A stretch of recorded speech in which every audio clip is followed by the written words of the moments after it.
ఆరోగ్యకరమైన జీవనానికి జీవరాశి మనుగడకు సురక్షితమైన పర్యావరణం అవసరం. దాన్ని బట్టే జీవన ప్రమాణం కూడా డిసైడ్ అవుతుంది. ప్రకృతిని కాపాడుకుంటారు కాబట్టే స్కాండినేవియన్ దేశాల్లో అది ఎక్కువ.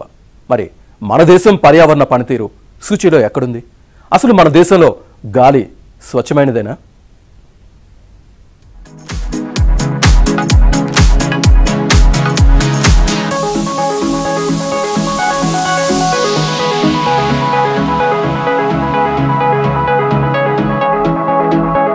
వాతావరణ మార్పుల నియంత్రణకు 180 దేశాలు చేస్తున్న కృషిని మదింపు చేస్తూ ఇటీవల పర్యావరణ పనితీరు సూచి 2024 వెలువడింది.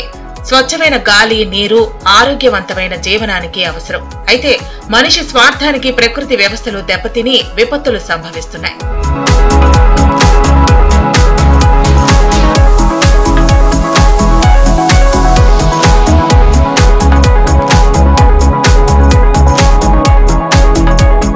ఐక్యరాజ్య సమితి విడుదల చేసిన పర్యావరణ సూచీలో ఐరోపా, స్కాండినేవియన్ దేశాలు మొదటి 20 స్థానాలను ఆక్రమించాయి. ప్రకృతిని కాపాడుకుంటూ పర్యావరణ అనుకూల విధానాలను అమలు చేస్తున్నాయి. ఈ జాబితాలో Estonia, Luxembourg, Germany, Finland, UK మొదటి 5 స్థానాలను సాధిస్తే India, Myanmar, Laos, Pakistan, Vietnam అట్టడుగున నిలిచాయి. ఎస్తోనియా ఈ సూచీలో మొదటి స్థానానికి చేరటం వెనక గట్టి కృషి ఉంది. గడిచిన దశాబ్ద కాలంలో అక్కడ కర్బన ఉద్గారాలను 40% తగ్గించారు. పవన, సౌర విద్యుత్ వైపు మళ్లారు. అడవులు, జీవ వైవిధ్య పరిరక్షణకు అనేక చర్యలు చేపడుతున్నారు. ఇదే పనితీరును కొనసాగిస్తే 2050 నాటికి ఎస్తోనియా 0 ఉద్గారాల స్థాయిని చేరుకోగలుగుతుంది.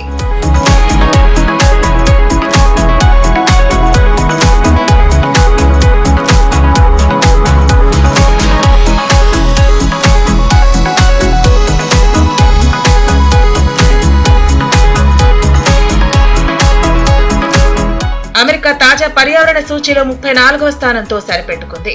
చైనా తన విద్యుత్ ఉత్పత్తిలో 60% థర్మల్ పవర్ ప్లాంట్స్ నుంచే వస్తోంది. చైనాలో కార్ల సంఖ్య 2004-18 మధ్య సుమారు 10 రెట్లు పెరిగింది.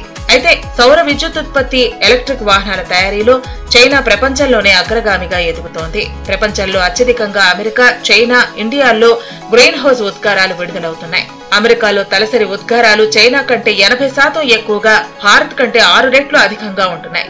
ఇండియాలో ఉద్గారాలు గడిచిన దశాబ్ద కాలంలో 32% పెరిగాయి. భారత్ లో పారిశ్రామిక, ఆర్థిక కార్యకలాపాలతో పాటు ఇంధన వినియోగము పెరుగుతుండడమే అందుకు కారణం. ఈ పర్యావరణానికి హాని కలిగించినటువంటి దేశాలు ఐరోపాలో ఉన్నటువంటి, అదేవిధంగా అమెరికా పారిశ్రామిక దేశాలన్నీ కూడా విచ్చలవిడిగా, అంటే బాధ్యతారహితంగా పర్యావరణాన్ని దృష్టిలో ఉంచుకోకుండా, లేదా లాభాల కోసం పర్యావరణాన్ని కూడా దెబ్బతీస్తూ కాలుష్య వాయువులను వెదజల్లేటువంటి పరిశ్రమలు వీటన్నిటినీ కూడా పెట్టడం కాకుండా వాటితోటి పెద్ద ఎత్తున లబ్ధి పొందాయి.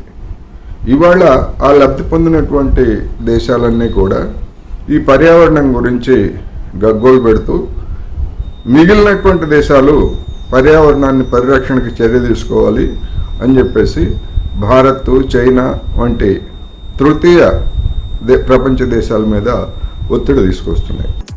భారతదేశంలో వాయు కాలుష్యం ప్రజారోగ్యానికి పెను ప్రమాదకరంగా పరిణమిస్తోంది. సూక్ష్మస్థాయి కాలుష్య కారకాల వల్ల 2021లో 78 లక్షల మంది మృతి చెందారు. ఇది మొత్తం ప్రపంచ మరణాల్లో 12% సమానం.